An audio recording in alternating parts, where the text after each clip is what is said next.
Hi dears, അസ്സലാമു അലൈക്കും. ഞാനിന്ന് നിങ്ങളുമായി ഷെയർ ചെയ്യുന്നത് കുറഞ്ഞ സമയം കൊണ്ട് എങ്ങനെ നെയ്ച്ചോറും ചിക്കൻ കറിയും ഉണ്ടാക്കാമെന്നുള്ളതാണ്. നമുക്ക് നേർച്ചയ്ക്കൊക്കെ കിട്ടാറില്ലേ, അതുപോലെ ടേസ്റ്റുള്ള വൈറ്റ് ഗീ റൈസാണിത്. പിന്നെ ചിക്കൻ കറി റെസ്റ്റോറൻറ്റ് സ്റ്റൈലിലാണ് ഞാൻ ഉണ്ടാക്കിയിട്ടുള്ളത്.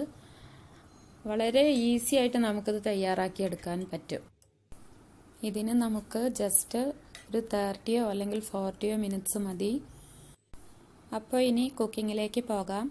ഞാനിവിടെ 3 കപ്പ് ബസ്മതി റൈസ് നന്നായി കഴുകി അരമണിക്കൂർ കുതിർക്കാൻ വെച്ചിട്ടുണ്ട്. പിന്നെ 2 കിലോ ചിക്കനാണ് കഴുകി വൃത്തിയാക്കി വെച്ചിട്ടുള്ളത്. ഇനി കറിയിലേക്ക് വേണ്ട മറ്റ് ഇൻഗ്രീഡിയൻസ് എന്തൊക്കെയാണെന്ന് നോക്കാം. ഇവിടെ ഞാൻ 4 സവാളയും 4 തക്കാളിയും 8 പച്ചമുളക്, 2 ചെറിയ വെള്ളുള്ളി, ഒരു വലിയ പീസ് ഇഞ്ചി എന്നിങ്ങനെ എടുത്തിട്ടുണ്ട്. പിന്നെ കുറച്ചധികം മല്ലിച്ചപ്പ് വേണം. ഇനി നമുക്കിതെല്ലാം ഒന്ന് കട്ട് ചെയ്തെടുക്കണം. ഞാനിവിടെ വലിയ ഉള്ളി ആദ്യം ഹാഫാക്കിയിട്ട് അതിന് ഇതുപോലെ സെൻറ്ററിൽ കട്ട് ചെയ്തിട്ടാണ് സ്ലൈസ് ചെയ്തെടുത്തിട്ടുള്ളത്. അങ്ങനെയാവുമ്പോൾ നമുക്കിത് പെട്ടെന്ന് വഴന്ന് കിട്ടും. അപ്പോൾ ഇതിങ്ങനെ ഇവിടെ ഇരിക്കട്ടെ. നമുക്കിനി ചോറിനുള്ള പരിപാടി നോക്കാം. ഒരു പാൻ എടുക്കുക. അതിലേക്ക് 1 കപ്പ് അരിക്ക് 1.25 കപ്പ് വെള്ളം എന്ന അളവിൽ അളന്ന് വെച്ച വെള്ളമാണിത്. അതൊഴിച്ചു കൊടുക്കുന്നുണ്ട്. ഇനി ആവശ്യത്തിന് ഉപ്പ് ചേർത്ത് കൊടുക്കുക. വെള്ളത്തിൽ അധികം ഉപ്പ് തോന്നിക്കണം, അപ്പോഴാണ് ചോറ് വേവുമ്പോൾ പാകാവുള്ളൂ. പിന്നെ ഇതിലേക്ക് 3 ടേബിൾ സ്പൂൺ സൺഫ്ലവർ ഓയിൽ ഒഴിച്ചു കൊടുക്കണം. 2 ടീസ്പൂൺ വെളിച്ചെണ്ണ. ഇനി എല്ലാം കൂടെ നന്നായി മിക്സ് ചെയ്തിട്ട് നമുക്കിതൊന്ന് തിളപ്പിച്ചെടുക്കണം. ഇത് തിളയ്ക്കുന്ന നേരം കൊണ്ട് നമുക്ക് കറിയിലേക്കുള്ള കാര്യങ്ങൾ നോക്കാം. അപ്പോൾ ഇനി ഇതിവിടെ അടച്ചു വെക്കുന്നുണ്ട്, തിളയ്ക്കട്ടെ. ഇനി ഒരു കുക്കർ എടുത്ത് ചൂടാക്കുക. അതിലേക്ക് 2 ടേബിൾ സ്പൂൺ സൺഫ്ലവർ ഓയിൽ ഒഴിച്ചു കൊടുക്കുക. ഇത് നന്നായി ചൂടാകുമ്പോൾ അതിലേക്ക് നമ്മൾ അരിഞ്ഞു വെച്ചിട്ടുള്ള സവാള ഇട്ട് കൊടുക്കുക. ഇത് പെട്ടെന്ന് വഴന്ന് കിട്ടാനായിട്ട് അല്പം ഉപ്പിട്ട് കൊടുക്കുക. ഇപ്പോൾ കുറച്ചിട്ടാൽ മതി, ബാക്കി നമ്മൾ ചിക്കൻ ചേർക്കുന്ന സമയത്ത് ഇടാം. ഇനി ഇതൊന്ന് വഴന്ന് വരണം. ആ ടൈമിൽ നമുക്ക് ഇഞ്ചിയും വെളുത്തുള്ളിയും ഒക്കെ ഒന്ന് ചതച്ചെടുക്കാം. ഞാനിവിടെ ഇങ്ങനെ ഒരു കല്ലിലാണ് ചതച്ചെടുക്കുന്നത്.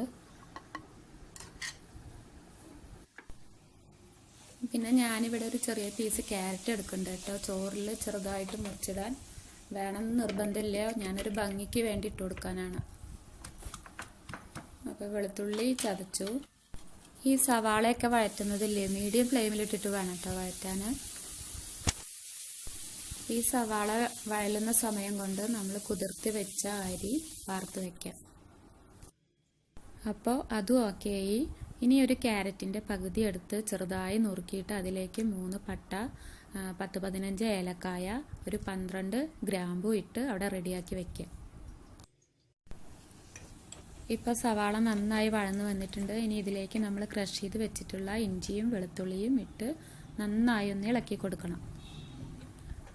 ഇനി ഇത് മൂത്ത് വരുമ്പോഴാണ് നമ്മൾ തക്കാളി ഇട്ട് കൊടുക്കുന്നത്. സിമ്മിലേക്ക് മാറ്റിയിടുക, പതുക്കെ ഇരുന്ന് മൂക്കട്ടെ. ആ നേരം കൊണ്ട് നമുക്ക് വെള്ളം തിളച്ചോന്ന് നോക്കാം. ഇവിടെ നന്നായി തിളച്ചിട്ടുണ്ട്. ഇനി ഇതിലേക്ക് നമ്മൾ വാർത്ത് വെച്ചിട്ടുള്ള അരി ഇട്ട് ഒന്ന് ഇളക്കി കൊടുത്ത് അടച്ചു വെക്കുക. ഒരു 10 മിനിറ്റ് ഹൈ ഫ്ലെയിമിലിട്ട് ഒന്ന് വേവിച്ചെടുക്കുക. ഇഞ്ചിയും വെളുത്തുള്ളിയും റെഡി ആയിട്ടുണ്ട്. നമുക്കപ്പോൾ ഇനി തക്കാളി ഇട്ട് ഒന്ന് ഇളക്കി കൊടുക്കുക.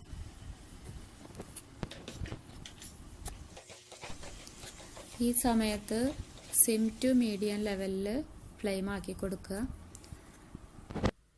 ഒപ്പം തന്നെ ഒരു ചെറിയ പാൻ ചൂടാക്കി 2 ടേബിൾ സ്പൂൺ നെയ്യ് ഒഴിച്ചു കൊടുക്കുക.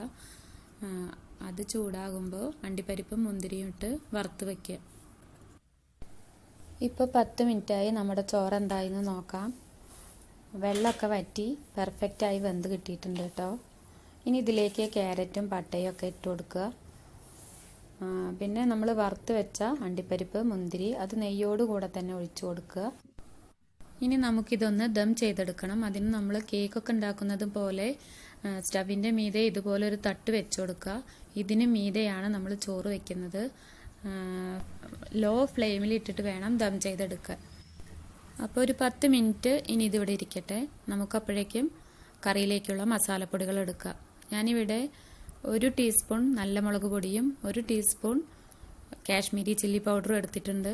പിന്നെ 1 ടീസ്പൂൺ മല്ലിപ്പൊടി. കാശ്മീരി മുളക് പൊടി ഇല്ലെങ്കിലും കുഴപ്പമില്ല കേട്ടോ. ഇനി 3/4 ടീസ്പൂൺ മഞ്ഞൾപ്പൊടി, പിന്നെ 1/4 ടീസ്പൂൺ വലിയ ജീരകപ്പൊടി, 1/2 ടീസ്പൂൺ കുരുമുളക് പൊടി, 1/4 ടീസ്പൂൺ ഗരം മസാല, പിന്നെ ഒരു 3/4 ടീസ്പൂൺ, 1/2 മുതൽ 3/4 വരെ ചിക്കൻ മസാല. അപ്പോൾ നമ്മുടെ മസാല പൗഡേഴ്സ് റെഡിയായി. ഇനി ഞാനിവിടെ കുറച്ച് വെള്ളം തിളപ്പിക്കാൻ വെക്കുന്നുണ്ട്. ഇത് നമുക്ക് കറിയിലേക്ക് ഒഴിക്കാനുള്ളതാണ് കേട്ടോ. ഇവിടെ തക്കാളിയൊക്കെ വെന്തുടഞ്ഞ് ഓയിൽ നന്നായി തെളിഞ്ഞ് വന്നിട്ടുണ്ട് കേട്ടോ. ഇനി നമുക്കിതിലേക്ക് മസാല പൗഡേഴ്സ് ചേർത്ത് കൊടുക്കാം. തക്കാളി വെന്താൽ മതി കേട്ടോ, ഓയിൽ തെളിഞ്ഞ് വരണമെന്നൊന്നുമില്ല. ഇനി ഒരു 2-3 മിനിറ്റ് നമ്മളിതൊന്ന് ഇളക്കിയിട്ട് നമുക്കിതിലേക്ക് ചിക്കൻ ചേർത്ത് കൊടുക്കാം. ഉള്ളി വഴറ്റുന്ന സമയത്ത് നമ്മൾ ആദ്യം കുറച്ച് ഉപ്പിട്ടിട്ടുണ്ടായിരുന്നു. അപ്പോൾ അതിനനുസരിച്ച് നോക്കിയിട്ട് കുറച്ചുകൂടെ ഉപ്പിട്ടിട്ട് നന്നായി ഒന്ന് ഇളക്കി യോജിപ്പിക്കുക. എന്നിട്ട് 5 മിനിറ്റ് വിസിലില്ലാതെ ഒന്ന് അടച്ചു വെക്കാം. ഇപ്പം 5 മിനിറ്റ് കഴിഞ്ഞിട്ടുണ്ട്. നമുക്കൊന്ന് തുറന്ന് നോക്കാം. കണ്ടില്ലേ, ചിക്കനിൽ നന്നായി മസാലയൊക്കെ പിടിച്ചിട്ടുണ്ട്. ഇനി ഇതിലേക്ക് നമ്മൾ തിളപ്പിക്കാൻ വെച്ച വെള്ളം, നമുക്ക് എത്രയാണ് ഗ്രേവി വേണ്ടതെന്ന് വെച്ചാൽ അതിനനുസരിച്ച് ഒഴിച്ചു കൊടുക്കുക. ഇനി എല്ലാം കൂടെ ഒന്ന് നന്നായി ഇളക്കി യോജിപ്പിച്ച് നമുക്കിനി ഇതിലേക്ക് കറിവേപ്പിലയും കീറിയ പച്ചമുളകും ചേർത്ത് കൊടുക്കണം. അതിനുശേഷം ഒരു വിസിൽ വരുന്നത് വരെ നമുക്കിതൊന്ന് വേവിച്ചെടുക്കാം. ചിക്കനിൽ വെള്ളം ഒഴിക്കുന്നതിൻ്റെ മുന്നേ ഞാൻ ചോറ് ഓഫാക്കിയിട്ടുണ്ടായിരുന്നു. നമുക്കത് ഇപ്പോൾ ഒന്ന് തുറന്ന് നോക്കാം. 10 മിനിറ്റാണ് ദമ്മിലിടേണ്ട സമയം. ഇപ്പം നല്ല സ്മെല്ല് വരുന്നുണ്ട് കേട്ടോ. പട്ടടയും ഗ്രാമ്പൂവിൻ്റെ ഏലക്കായുടെ ഒക്കെ സ്മെല്ല് ഇതിലേക്ക് ഇറങ്ങിയിട്ടുണ്ട്. നെയ്യിൻ്റെയും എല്ലാതും നല്ലൊരു അടിപൊളി സ്മെല്ലാണ് വരുന്നത്. ചോറ് ഒട്ടിപ്പിടിച്ചിട്ടില്ല, പാകത്തിന് വെന്തിട്ടുണ്ട്. നമ്മുടെ നെയ്ച്ചോറ് റെഡിയായി. അപ്പോൾ നമ്മുടെ ചിക്കൻ കറിയും റെഡിയായി കേട്ടോ. ഇനി അരിഞ്ഞു വെച്ച മല്ലിയില ഇട്ട് കൊടുക്കാം. നന്നായി ഒന്ന് ഇളക്കി യോജിപ്പിച്ച് സെർവിങ് ബൗളിലേക്ക് മാറ്റാം. സൂപ്പർ ടേസ്റ്റി ആയിട്ടുള്ള കറിയാണ്. എല്ലാവരും ട്രൈ ചെയ്ത് നോക്കുക. ഞാനിനി 1/4 ടീസ്പൂൺ ഗരം മസാലപ്പൊടി കൂടെ ചേർക്കുന്നുണ്ട്. ഇത് ഓപ്ഷണലാണ് കേട്ടോ. ചിലവർക്ക് ഗരം മസാലയുടെ സ്മെല്ല് വല്ലാതെ ഇഷ്ടപ്പെടില്ല. അങ്ങനെയുള്ളവർക്ക് ഇത് സ്കിപ്പ് ചെയ്യാം. അപ്പോൾ നമുക്ക് സെർവ് ചെയ്യാം. എല്ലാവരും ഇതുപോലെ ഒന്ന് ഉണ്ടാക്കി നോക്കുക. വളരെ ഈസി ആയിട്ട് ഉണ്ടാക്കാൻ പറ്റിയതാണ്. ഈസി എന്ന് മാത്രമല്ല, നല്ല ടേസ്റ്റും ഉണ്ട്. അപ്പോൾ എല്ലാവരും ട്രൈ ചെയ്ത് നോക്കുക. ഫീഡ്ബാക്ക് അറിയിക്കുക. ഇഷ്ടപ്പെട്ടാൽ ഫ്രണ്ട്സിനും റിലേറ്റീവ്സിനും ഷെയർ ചെയ്യുക. പിന്നെ എന്തെങ്കിലും സജഷൻസ് ഉണ്ടെങ്കിൽ കമൻറ്റ് ചെയ്യുക. പിന്നെ ഒരു കാര്യം പറയാനുണ്ട് കേട്ടോ. ഇന്ന് ഞങ്ങളുടെ വെഡ്ഡിങ് ആനിവേഴ്സറി ആണ്. അപ്പോൾ എല്ലാവരും നിങ്ങളുടെ പ്രാർത്ഥനയിൽ ഞങ്ങളെയും ഉൾപ്പെടുത്തണം. അപ്പോൾ ഓക്കെ, നെക്സ്റ്റ് ഒരു വീഡിയോയിൽ കാണും വരെ ബൈ. Thank you.